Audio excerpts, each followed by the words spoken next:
రెండు తెలుగు రాష్ట్రాల్లో సంచలనం రేపినటువంటి గద్వాల సంబంధించినటువంటి వ్యక్తిని దారుణ హత్య చేశారు అనేది మొత్తం తెలుగు రాష్ట్రాల్లో హాట్ టాపిక్గా మారింది. దీనికి సంబంధించి కర్నూలు జిల్లాకు సంబంధించి బ్యాంకులో పనిచేస్తున్నటువంటి తిరుమలరావు ఇంటి దగ్గర మనం ప్రస్తుతం ఉన్నాము. మనం చూడొచ్చు విజువల్స్లో తిరుమల రావు ఇంటికి సంబంధించిన ఇల్లు, అదేవిధంగా వాళ్ళ కుటుంబ సభ్యులు ఉన్నారు, వాళ్ళ బ్రదర్ కానీ మనతో ఉన్నారు. ఆయనతో మాట్లాడే ప్రయత్నం చేద్దాము. అసలు తిరుమలరావు ఎలా ఉండేవాడు, ఈరోజు జరుగుతున్నటువంటి పరిణామాలు పూర్తి సమాచారం తెలుసుకునే ప్రయత్నం చేద్దాం. చెప్పండి, మీ తమ్ముడు ఈరోజు రెండు రాష్ట్రాల్లో హత్య చేశాడు అనేది కుటుంబ సభ్యులు ఎవరైతే కుటుంబ సభ్యులు ఉన్నారో వాళ్ళు ఆరోపణ చేస్తున్నారు. మీరు ఎట్లుండేవాడు మీ బ్రదర్? మా వాడైతే చాలా మంచిగా ఉన్నాడు మాతో.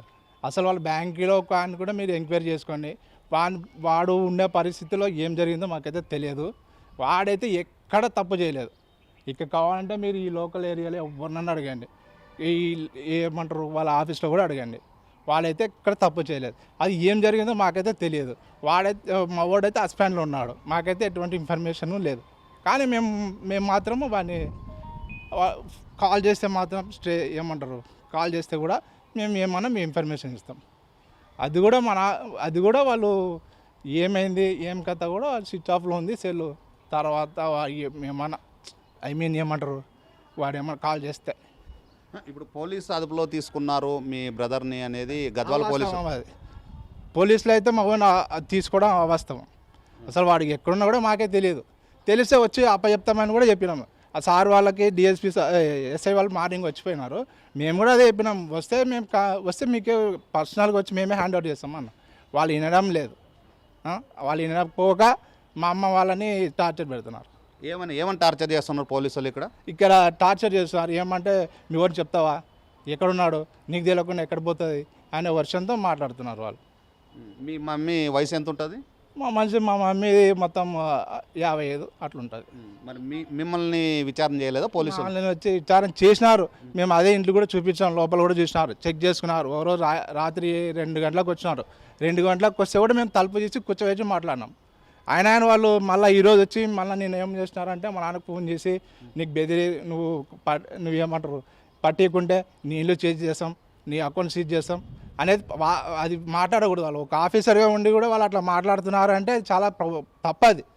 నీకు ఏమంటే అక్యూజ్డ్ ఉంటే అక్యూజ్డ్ చెక్ చేసుకోండి. మేము సహకరించుకోకపోతే మీరు చెక్ చేసుకోండి. మేము సహకరిస్తామని చెప్తున్నాం కదా. చెప్తే కూడా మీరు అదే పనిగా మీరు ఇంట్లోనే ఉన్నారు చూపియండి అంటే మాకు తెలిస్తే కదా చూపించడానికి. మాకు తెలియనప్పుడు ఎక్కడి నుంచి తీసుకురావాలి? అంటే ఈ ఒక పెద్ద ఆరోపణ వస్తుంది ఏంటంటే, ఈ ఎవరైతే మీ బ్రదర్ బ్యాంకులో ఉన్నాడో, బ్యాంకులో ఉన్నటువంటి పనిచేసే మహిళతో అక్ర సంబంధం ఏర్పరచుకున్నారు. అదేవిధంగా దాని ద్వారా ఆమె కూతురు ఎవరైతే ఐశ్వర్య ఉన్నాడో ఐశ్వర్యని కానీ ఇల్లీగల్ కాంటాక్ట్స్ మెయింటైన్ చేయడంతోనే ఈ హత్యకు చేశారు అనేది పెద్ద ఎత్తున ప్రచారం జరుగుతుంది. ఎంతవరకు వాస్తవం? అది అంత అవాస్తవం. అది వాళ్ళు నాకు తెలిసి ఇది జరిగినాక వానిపైన ఏమన్నా జరిగినాక ఏమన్నా ఆరోపణ చేసినారేమో, కానీ అదైతే అవాస్తవం. 100% ఇది అవాస్తవం. వాళ్ళు ఫోన్ అంటే మామూలుగా ఇప్పుడు ఏమంటారు, తను ఎంప్లాయ్ కదా, దాంట్లో మామూలుగా ఫ్రెండ్ సర్కిల్ మాత్రమే మాట్లాడుకుండొచ్చు. అది మనం తెలియదు మనకి. అది ఫోన్లో అయితే వాళ్ళు చెప్పారు, ఇట్లా మీడియాలో 2000 కాల్స్ వచ్చినాయి, 150 కాల్స్ అని. అదైతే ఏమంటుందో తెలియదు మనకి. మామూలుగా ఫ్రెండ్ కాబట్టి ఇప్పుడు కొలీగ్స్ కాబట్టి మాట్లాడుకుంటుంటారు. మనం దాన్ని తప్పు పట్టడానికి లేదు కదా. ఎట్లా పడతాం దాన్ని తప్పు? వాళ్ళు కూడా తప్పు పట్టి ఇట్లా బ్లేమ్ చేసి మీ వాడి మంచి ఇట్లా అని చేయకూడదు. అది అవాస్తవం ఎంత ఉంది ఏం కథ అని తెలుసుకున్నాక మాట్లాడాలి. అంటే మీ వదినకి పిల్లలు కాలేదు, మీ మరదలకి పిల్లలు కాలేదు, అందులో భాగంగానే మీ బ్రదరు ఇంకో మ్యారేజ్ చేసుకోవాలా, ఐశ్వర్యని మ్యారేజ్ చేసుకోవాలనే ఆలోచనతో ఇలాంటి అఘాయిత్యానికి పాల్పడ్డారనేది ఆ కుటుంబ సభ్యులు ఆరోపిస్తున్నారు. ఎవరైతే అతని కుటుంబ సభ్యులు అది అటువంటిది ఉంటే మా ఫ్యామిలీ వరకు మేము చేసుకుంటాం కదా. అది అయితే పూర్తి అవాస్తవం. అది మొత్తం కల్పితం మాత్రమే చేసినారు. అది వాళ్ళు అంతా ఎక్కడ గుడి పుట్టానికి జరిగిందో మాకైతే తెలియదు. వాడు జరిగిన కాడ నుంచి మాకు ఫోన్ కాల్ లేదు, ఏం లేదు. కానీ మా మమ్మల్ని ఇబ్బంది పెట్టుకుంటా, మా నాన్నలు ఇబ్బంది పెట్టుకుంటా. అందులో ఆయనకు షుగర్ ఉంది, సర్జరీ కూడా జరిగింది మొన్ననే. ఆయనని ఇబ్బంది పెట్టుకుంటా. మా అమ్మ వాళ్ళని కూడా డ్యూటీకి పోతుంటే కూడా డ్యూటీలో ఆమెకు ఫోన్ చేసుకుంటా. ఏంటిది ఇది? నీది ఏదైనా ఉంటే నువ్వు చూసుకో, పక్కకు వచ్చి చూసుకో. తప్పు చేశాను మా వాడు తప్పు చేశాను చెప్తలేండి. అది ఏం జరిగిందో మాకు తెలియదు.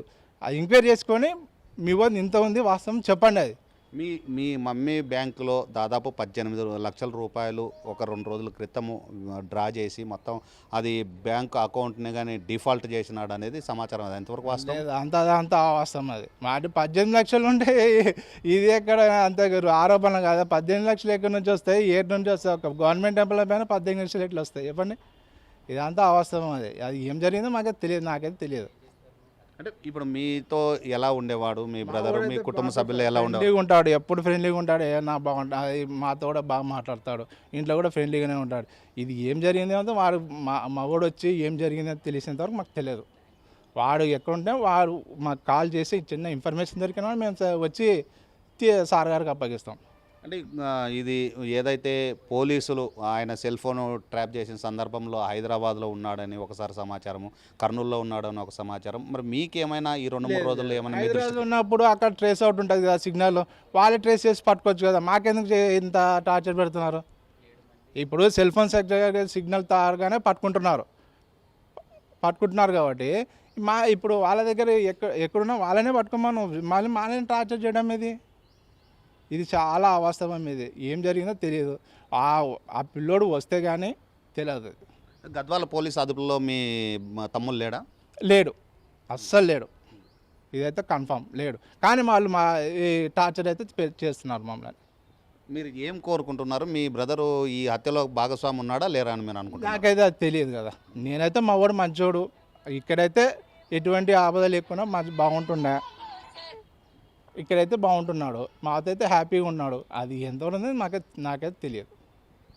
ఏదైతే గద్వాలకు సంబంధించిన సర్వేర్ తేజేశ్వరి హత్య కేసులో తనకు తన తమ్మునికి ఈ భాగస్వామి ఉందా లేదా అనేది పూర్తి సమాచారం తెలియదు. అయితే పోలీసులు మాత్రం తమ కుటుంబ సభ్యులను వేధింపులకు గురి చేస్తున్నారు, అర్ధరాత్రి సమయంలో ఫోన్ చేస్తున్నారు. అదేవిధంగా తన తండ్రి వయసు రీత్యా ఎక్కువ వయసు ఉంది, అదేవిధంగా వాళ్ళ అమ్మ వయసు ఎక్కువ ఉండడంతో పోలీసులు ఇబ్బందులకు గురి చేస్తున్నారని, ఏదైనా ఉంటే తన తమ్ముడు ఎవరైతే ఉన్నారో అతన్ని ట్రేస్ అవుట్ చేసుకొని పట్టుకోవాలా, లేకుంటే తమకు సమాచారం వస్తే ఖచ్చితంగా పోలీసులకు సహకరిస్తాము.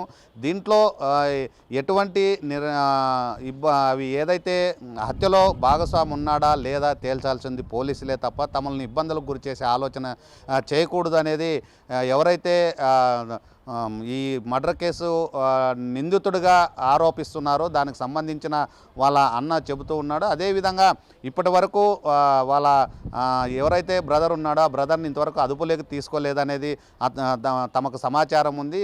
అయితే ఎక్కడ ఉన్నాడు ఏంటి అనేది తమకు సమాచారం లేదు. ఆ సమాచారం వస్తే ఖచ్చితంగా పోలీసులకు సహకరిస్తాము. అయితే తమతో ప్రశాంతంగా ఉండేవాడు, ఎక్కడ కూడా ఇలాంటి ఆలోచనల ధోరణి లేదు, తమ కుటుంబంలో కానీ కలిసి అన్యోన్యంగా ఉండేవాడు. మరి ఇలాంటి హత్య కేసులో ఉన్నాడు అంటే తమకే నమ్మశక్యంగా లేదు అనేది సోదరుడు చెబుతున్న సందర్భం కనిపిస్తుంది. ఇది 2 రాష్ట్రాల్లో సంచలనం రేపినటువంటి తేజేశ్వర్ హత్యకు సంబంధించి ఎవరైతే హత్య చేశాడని ఆరోపణలు ఎదుర్కొంటున్న తిరుమలరావు ఉన్నాడో వాళ్ళ బ్రదర్ చెబుతున్న పరిస్థితి.